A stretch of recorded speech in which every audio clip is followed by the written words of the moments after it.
अस्सलाम वालेकुम, मैं हूं उदाश मियां। मुझे मेरे फेसबुक और यूट्यूब चैनल के ऊपर देख रहे हैं। पाकिस्तान के जनरल इलेक्शंस का जो रिजल्ट है वो अभी तक नहीं आया, लेकिन दो डिफरेंट लीडर्स की तरफ से विक्ट्री स्पीच आ गई है।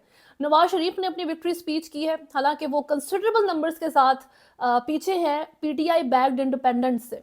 और इमरान खान की एआई से, आर्टिफिशियल इंटेलिजेंस से बनाई हुई विक्ट्री स्पीच, जिसमें वो अवाम का शुक्रिया अदा कर रहे हैं वोट डालने के लिए और नवाज शरीफ को क्रिटिसाइज कर रहे हैं। अब नवाज शरीफ की जहाँ तक स्पीच की बात है, तो उसमें उन्होंने ओबियसली अवाम के साथ अपनी जो खिदमात हैं उनको लेकर बात की, जो वो फ्यूचर में करेंगे गवर्नमेंट में आके उसके बारे में बात की। शहबाज शरीफ को उन्होंने ये ड्यूटी असाइन की कि बाकी पार्टीज़ के जो लोग हैं उनके साथ मिल के बैठें और आप जो है एक बेहतर तरीके से मुल्क को आगे चलाने के लिए उनके साथ जाके मुज़ाकरात करें, बातचीत करें। साथ साथ नवाज शरीफ का कहना था कि मुस्लिम लीग नून एक वाहिद जमात है जो इतनी सबसे बड़ी सियासी जमात के तौर पर इन इलेक्शंस में उभरी है। टेक्निकल लिहाज से ये बात उनकी सच इस वजह से है क्योंकि इलेक्शन कमीशन ने इलेक्शन से पहले ही ये बात कह दी थी कि according to ECP rules of 2017 सियासी पार्टी बाय डेफिनेशन सिर्फ वो है जिसके पास एक इलेक्शन का इंतखाबी निशान है। अब पाकिस्तान तहरीक इंसाफ के पास इंतखाबी निशान नहीं है तो वो एक सियासी पार्टी ही नहीं है। नवाज शरीफ ने इसको अच्छे से स्टडी किया और उन्होंने इसको अपने जो उन्होंने स्पीच की उसमें भी जिक्र किया कि सियासी party since independence PTI backed हैं तो सही, लेकिन वो एक सियासी जमात तो है नहीं। तो सियासी जमात सिर्फ मुस्लिम लीग नून है, सबसे बड़ी जमात इन इलेक्शंस में जो सक्सेस लेकर आगे आ रही है। हालांकि उनकी सक्सेस कितनी क्रेडिबल है या कितनी ज़्यादा अभी पॉसिबल है, क्योंकि नंबर्स अभी भी पीटीआई के बैक्ड कैंडिडेट्स के हक में जा रहे हैं। पीपल्स पार्टी की जहाँ तक बात है तो वहाँ बिलावल साहब, जरदारी साहब डील्स में मसरूफ़ है। वो डील्स कहाँ तक पहुंचेंगी, पीपल्स पार्टी गवर्नमेंट में किस तरीके से अपना रोल प्ले करेगी, और ये बात के सिंध तो उनके पास जाना ही है। और बलूचिस्तान में कोई भी सिविलियन गवर्नमेंट कभी परफॉर्म नहीं कर सकी और वो अभी भी कोई सिविलियन गवर्नमेंट बलूचिस्तान में एक बहुत बड़ी इन्फ्लुएंस के साथ नहीं आएगी। पंजाब में अगर नून आता है और खैबर पख्तूनख्वा जो कि पीटीआई के इंडिपेंडेंट कैंडिडेट्स ने स्वीप कर दिया है, वहाँ पे क्लीन स्वीप किया है, इन हालात में पीपल्स पार्टी का रोल नज़र में रखने की ज़रूरत है, क्योंकि पीपल्स पार्टी की ज़रूरत आ गई है सारों को। पीएमएलएन और पीटीआई की जो राइवलरी है, इलेक्शन कैंपेन हो चाहे वो बिलावल की और या फिर इलेक्शंस के बाद के जो हालात हैं उसमें सबसे ज़्यादा पीटीआई पीएमएलएन की राइवलरी से पीपल्स पार्टी फ़ायदा उठा रही है और ज़्यादा उठाएगी। शीरी रहमान ने इन हालात में जो बिलावल हार गए अता तारर से उन चीज़ों का जिक्र किया है और पीपल्स पार्टी प्रो है रिग्ड इलेक्शंस में अपने मामलात को स्ट्रेटन अप करने में। तो आप बस बैठें और इंतज़ार करें, क्योंकि मामलात इतने ब्लैक एंड वाइट पाकिस्तान में नहीं हैं। प्रोटेस्ट कॉल्स जो दी जा रही हैं, चाहे वो पीएमएलएन की तरफ से हैं या पीटीआई की तरफ से हैं, मेरा यही कहना है कि ये चीज़ें ब्लैक एंड वाइट नहीं हैं। अपने प्रोटेस्ट को आप काम रखें, एग्रेशन में मत लेके जाएं, मॉब मेंटालिटीज़ को मत बनाएं। और ख़ास तौर पे जो पीटीआई के लोग मुल्क से बाहर बैठे हुए ट्विटर के ऊपर लोगों को अर्ज कर रहे हैं कि वोट डाल लिया है, अपने घरों से अब आप निकलें ताकि आप अपने वोट की हिफाजत कर सकें, तो थोड़ा ख्याल करें, मुल्क में आएँ और फिर वोट डालें। क्योंकि पाकिस्तानी अवाम का काम ये था कि वो अपने घर से निकलती इन सिक्योरिटी रिस्क के होते बावजूद इलेक्शन से एक दिन पहले 2 धमाके होना जिसमें इतने सारी सिविलियन कैजुअलिटीज हों, ये छोटी बात नहीं है कि इतना बड़ा वोटर टर्न आउट स्टिल होता है 8 फरवरी के दिन। और इस वक्त आप अवाम को अगर किसी भी अग्रेसिव प्रोटेस्ट के लिए अर्ज करेंगे तो मेरा ख्याल है आप एक बहुत नाइंसाफी कर रहे हैं ऐसी अवाम के साथ। वो अपना फर्ज पूरा कर चुकी है ये वोट डाल के, आपके हिस्से का प्रोटेस्ट वो नहीं करेगी अब। हाँ, लेकिन काम तरीके से, पीसफुल तरीके से आप अपने प्रोटेस्ट रिकॉर्ड करवा सकते हैं, बट उन तरीकों से नहीं जिन तरीकों से कुछ लोग, नॉट ऑल ऑफ देम, कुछ लोग लोगों को पुश कर रहे हैं काम करने के लिए इस वक्त। बहरहाल एक तो ये मामला हो जाते हैं पाकिस्तान के इलेक्शंस की, और पाकिस्तान के इलेक्शंस के रिजल्ट्स की जो ताख़ीर आ रही है, इसके वजह से वेस्ट भी बड़ा परेशान हो गया। आपके वेस्टर्न बॉसेस ने स्टेटमेंट्स पब्लिश कर दी हैं। यूएस सेनेटर बेन कार्डन की तरफ से स्टेटमेंट आती है, साथ साथ department spokes person Matthew Miller की तरफ से स्टेटमेंट आती है। अब ये हैं तो 2 डिफरेंट स्टेटमेंट्स, लेकिन इनमें जो इसका मफहूम है वो सेम ही है, जिसमें वो कंडेम कर रहे हैं ह्यूमन राइट वायलेशन मुल्क में हुई, उसको जो रिस्ट्रिक्शंस लगाई गई उसके बारे में उन्होंने अपने खदशात का इजहार किया है। लेकिन एंड पे उनका यही कहना है कि जो यूएस है वो पाकिस्तान की जो उनसे भी नई गवर्नमेंट बनती है उसके साथ काम करने के लिए बहुत ज़्यादा रेडी और looking forward to doing that. वो बड़ा ज़्यादा जो है ना एंटिसिपेट कर रही है अच्छे हालात हो कि जो उनसे भी गवर्नमेंट आती है हम उनके साथ मिलकर काम करेंगे दोनों मुल्कों की बेहतरी के लिए। कोई फेवरेटिज्म नहीं है, कोई बायसनेस नहीं है। ये यूएसए का इस टाइम स्टांस है पाकिस्तान को लेके। हालांकि उन्होंने कहा था हमने बहुत नज़र रखी हुई है कि मुल्क में कुछ उल्टा सीधा ना हो इन इलेक्शंस में। तो आप खुद ही देख लें, ये सिर्फ एक फॉर्मेलिटी पूरी करने के लिए ऐसी स्टेटमेंट्स ले आते हैं। आपके मुल्क की बेहतरी किसी दूसरे मुल्क ने कभी भी नहीं करनी, ये आपके खुद का काम है। और आप खुद अपने साथ जो मामला कर रहे हैं वो इस वक्त पूरी दुनिया देख रही है। एक दो बातें जो बहुत ज़रूरी हैं, उनमें से एक मैं ये बता दूं कि अभी कुछ सीटों के ऊपर, अब वैसे तो 40-50 सीटों का नाम लिया जा रहा है कि उनके ऊपर री इलेक्शन करवाए जाएंगे। अब री इलेक्शन किस तरीके से होंगे? री इलेक्शन इस तरीके से कि पहले भी इन इलेक्शंस के ऊपर 48 अरब 4,800 करोड़ का जो खर्चा आया है वो पाकिस्तान की आम आवाम की जेब से गया है, आपकी टैक्स मनी से गया है। और ये मुल्क में इन्फ्लेशन करके बाकी पूरा करेंगे। तो जब ये री इलेक्शन होंगे वो भी आप ही की टैक्स मनी से जाएगा। और ना ही इन इलेक्शंस में अपनी जान रिस्क पे डाल के वोट डालने से आपको कोई फर्क पड़ा, और ना ही उन री इलेक्शंस के बाद आपकी जान को इंडिविजुअल लेवल पे कोई फर्क पड़ने वाला है। जो रियलिटी है, थोड़ी सी रियलिस्टिक ग्राउंड पे भी अगर हम बात करें, अभी तो इमरान खान, सिंस हम फॉर्मेलिटी की बात कर रहे हैं, तो इमरान खान और शाह महमूद कुरैशी को जमानत दे दी गई है 9 मई के 12 केसेस में।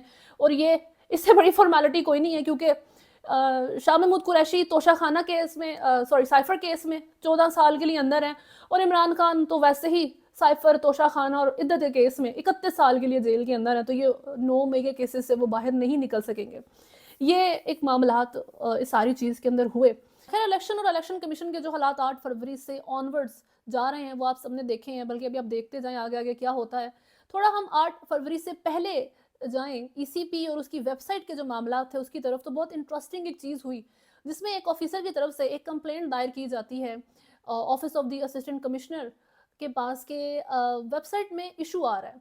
और वो इशू इस तरीके से है कि जो डाटा आप अपलोड करते हैं वो वैनिश हो जाता है, वो चेंज हो जाता है, तो इसको चेक करवाया जाए। जब आईटी के पास ये चीज़ चेक करवाई गई तो उन्होंने कहा कि कुछ सीरियस नहीं है, ये सिर्फ एक ग्लिच आ रहा है, तो लेट्स बी इजी इसके बारे में।